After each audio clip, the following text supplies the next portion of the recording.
The pen trembled in Claire's hand as the Christmas music played too loudly above her head. She noticed that first, the music.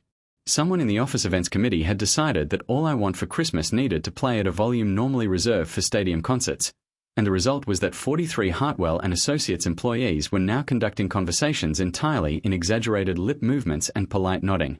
Claire found it almost funny. She found a lot of things almost funny lately, which she had decided was either a sign of tremendous personal growth or the early stages of a quiet breakdown. She hadn't determined which yet.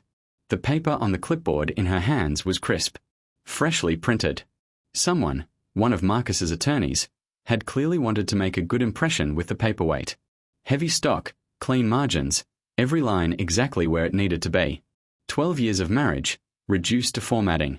She almost appreciated the professionalism. It was more than she had expected from a man who had once forgotten their 5th anniversary entirely, and then purchased a gas station bouquet at 9:30 in the evening and presented it with the price sticker still attached. She pressed the nib to the line marked signature and paused. Not from hesitation. She was clear on what she wanted, had been clear for longer than she had admitted to herself. The pause was something else, a private moment of acknowledgement, the kind you owe yourself when something significant is ending. 12 years deserved at least 3 seconds of stillness before they became past tense. Around her, the party continued with magnificent indifference. Janet from accounting was attempting the same conversation about her daughter's recital that she attempted at every office gathering, cycling through the same 3 anecdotes in a different order depending on how much eggnog she'd consumed. Daniel from the 3rd floor was standing near the window doing what Daniel always did at parties, which was holding a drink without sipping it and looking thoughtfully at the middle distance, as though he was starring in a cologne advertisement nobody had asked him to film. The new interns clustered near the food table with the specific nervous energy of people who were not yet sure whether it was acceptable to take a second plate. Nobody was watching Claire. She signed. The ink caught the overhead light for just a moment, a brief gleam, and then it was done.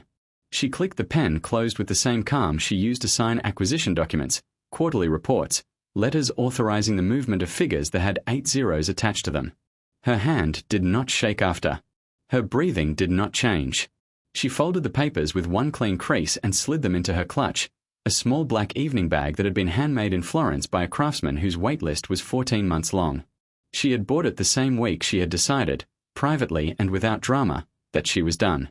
Marcus stood across the room. He was laughing at something, head tilted back, shoulders moving, the particular performance of a man who wanted to be seen enjoying himself. The woman beside him had her hand lightly on his forearm in the way that women touch men when they are still in the stage of wanting to be chosen. Claire recognized the gesture. She had made it herself, once, a very long time ago in a different version of her life. She did not feel anger watching it. She felt something quieter than that. Something almost like relief. She had loved Marcus. That part was entirely true and she had never pretended otherwise, not even in the worst moments of the last year. She had loved him the way you love something you chose freely, with your whole self, at a time when you had every other option available and still reached for that specific thing. The love had been real. It simply had not been enough, not because it was too small, but because he had needed her to be smaller than she was, and she had tried, genuinely tried, and found in the end that certain shapes are impossible to hold forever. Her phone buzzed against the papers in her clutch. She didn't need to look. She knew who it was. Her father's lead attorney had been calling since 8 that morning. The board had sent 3 messages through the encrypted channel her family's office used for sensitive communications. 2 banks had flagged the account restructuring she had quietly initiated 6 weeks ago, and her personal assistant, a meticulous woman named Sylvia who had been with the family for 11 years, had sent a single text at 7:45 that read only, "Whenever you're ready. Everything is prepared." Everything was prepared. The earrings she wore had belonged to her grandmother. They were not flashy. That was the private joke she had dressed herself in this morning, standing at the mirror in the spare bedroom where she had been sleeping for 4 months. They were simple pearl drops, modest by any external measure, the kind of thing that could be dismissed as ordinary if you didn't know they had been purchased in 1962 by a man who would go on to build one of the most quietly powerful financial dynasties on the eastern seaboard. Her grandmother had worn them every day for 30 years. Claire wore them today for one reason. She had wanted to walk into this room as exactly who she was, with no announcement, no explanation, carrying her entire history in 2 small pearls that nobody would think to ask about. She accepted a paper cup of eggnog from a passing colleague named Trevor, who smiled with the earnest warmth of someone who genuinely liked her and had no idea why she might deserve any particular kindness today. She smiled back and meant it. One tear fell. It came without warning, which was the thing about grief. It did not follow the schedule you assigned it. She had cried deliberately in the shower 3 weeks ago, intentionally, because she had read somewhere that allowing yourself a designated grieving window was healthy, and she had tried to honor the process. And she had felt very little. And now, standing in a room full of tinsel and bad acoustic ceiling tiles and colleagues who knew her only as Claire from corporate strategy, one tear fell down her left cheek with no permission from her whatsoever. She caught it with one finger before it reached her jaw. She looked up at the ceiling, an old trick, the angle shifts the tear ducts, and breathed once through her nose. Marcus was still laughing. Janet was still reciting. Daniel was still gazing at the middle distance. Nobody had seen anything. She stood for a moment longer, paper cup warm in her hands, and let herself look around the room with a kind of gentle curiosity she hadn't felt in years. These people, these ordinary, decent, entirely unaware people, had been her camouflage for 2 years. She had chosen this role deliberately when she and Marcus moved to the city. She had wanted to know what it felt like to simply be a person at a company, to be evaluated on work product alone, to have Tuesday afternoons that were nobody's business but her own. She had learned things here. Real things. Things that would make her sharper, better, more honest in the work that was waiting for her on the other side of tonight. The work that had always been waiting. Her clutch held the signed papers, her silent phone, a lipstick she had applied in the elevator without looking, and a folded note from Sylvia that contained nothing except a gate number at a private terminal and a departure time. She had one stop to make before that gate. One conversation she had been composing for 6 weeks, not out of anger, not out of skesettling, but out of the same quiet precision she brought to everything. She wanted Marcus to understand one thing. Not many things. Just one. She had not decided yet whether tonight was the moment for it, or whether she would let the papers speak for themselves and leave the rest to time. She sipped her eggnog. It was too sweet. It was always too sweet. She had attended 4 of these parties, and the eggnog was too sweet at every single one, and she had never said so because it wasn't the kind of thing that mattered. And now she stood there thinking that she would miss this specifically, the too sweet eggnog, the too loud music, the ordinary reliable smallness of a Tuesday office party in December. She set the cup down on a passing tray. She straightened her coat.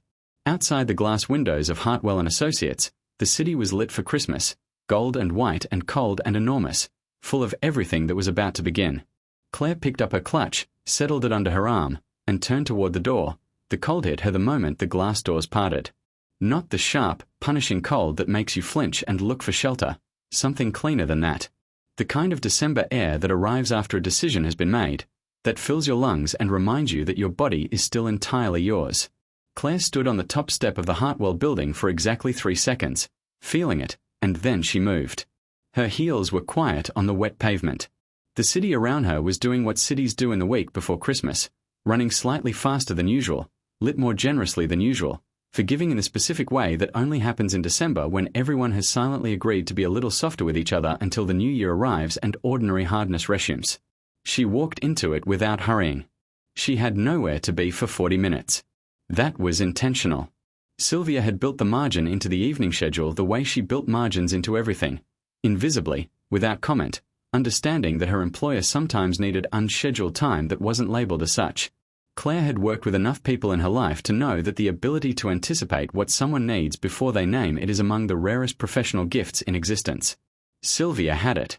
She had tried to tell her so directly once, and Sylvia had responded with a slight nod and a revised calendar invite, which was the most Sylvia response possible and which Claire had found, privately, one of the most comforting interactions of that entire year. She turned left out of the building and walked toward the park. It was 3 blocks, and she knew every detail of the route. The bakery on the corner that shifted its window display every Monday.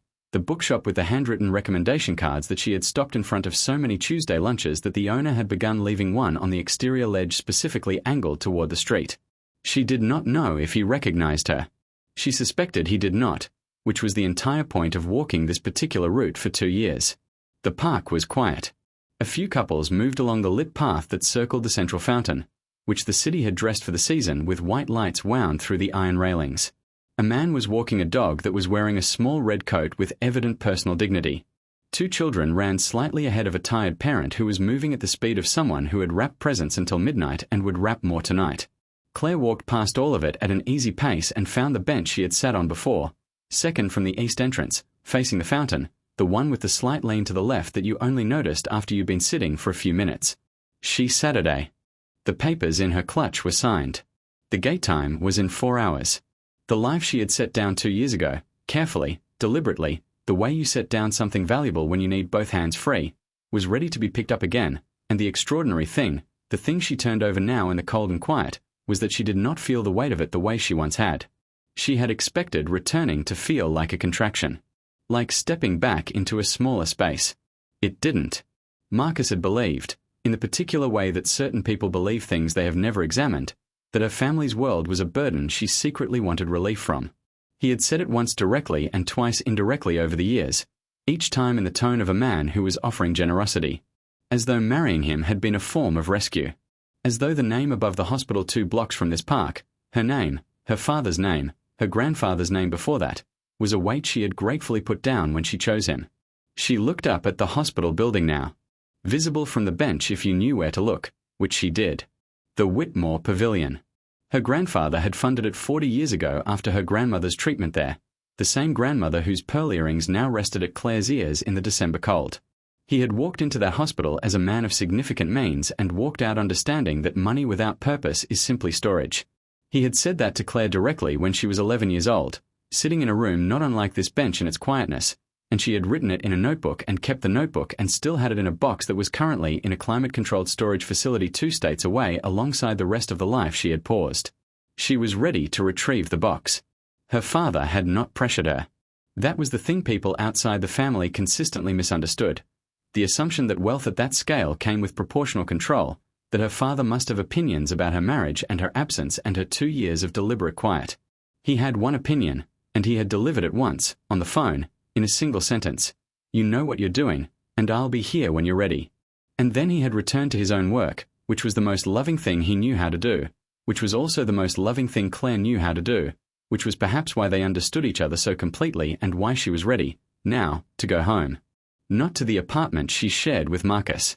That was already handled. Sylvia had coordinated the transfer of the things that were Claire's, which were fewer than anyone would have predicted, because she had always traveled light inside that life. The home, she meant, was larger than a building. It was a way of operating. A way of walking into a room and knowing that what she built there would outlast the room itself. She had been building quietly for 2 years anyway. Even inside the Hartwell role, even under the pleasant cover of corporate strategy analyst, she had been working. Reading. Sitting on advisory calls that nobody at the office knew she took on Thursday mornings from the parking garage in her car where the signal was surprisingly good. She had restructured one charitable endowment, quietly introduced 2 board members who had since launched something significant together, and written a proposal that was currently moving through a municipal planning office under a name that was not hers. She had not been hiding. She had been composing. The bench leaned slightly left. She noticed it now, as she always did after a few minutes. She adjusted and looked at the fountain, which was running despite the cold, lit from below in a way that made the water look like it was generating its own warmth. She had always liked that fountain.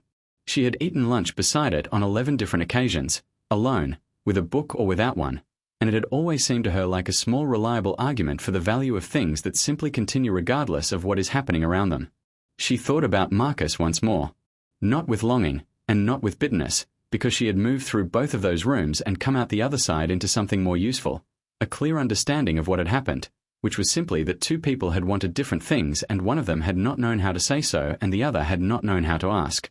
There was no villain in the story. There was only a story that had reached its natural end, the way all stories do, and the quality of an ending is not determined by its drama but by the honesty with which you meet it.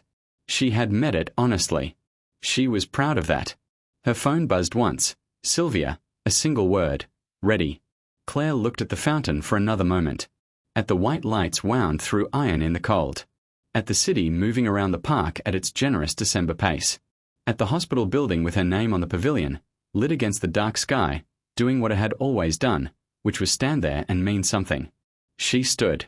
She smoothed her coat with both hands and adjusted the strap of her clutch and felt the papers inside it with one fingertip. The last thing Marcus would ever ask of her, signed cleanly, carried quietly, delivered without a scene, and she felt something she had not felt in so long that it took her a moment to name it. She felt light. Not empty. Not untethered. Light in the way a room feels after you have finally opened the windows after long winter, when the air moves again and everything that had been standing still begins to breathe. She walked back through the park toward the east entrance, past the fountain, past the couple who were now standing still and looking at the lights the way people look at things they want to remember. Past the man whose dog had stopped walking and was simply sitting on the path with the confident stillness of an animal that had decided the evening was worth pausing for. Claire smiled at the dog.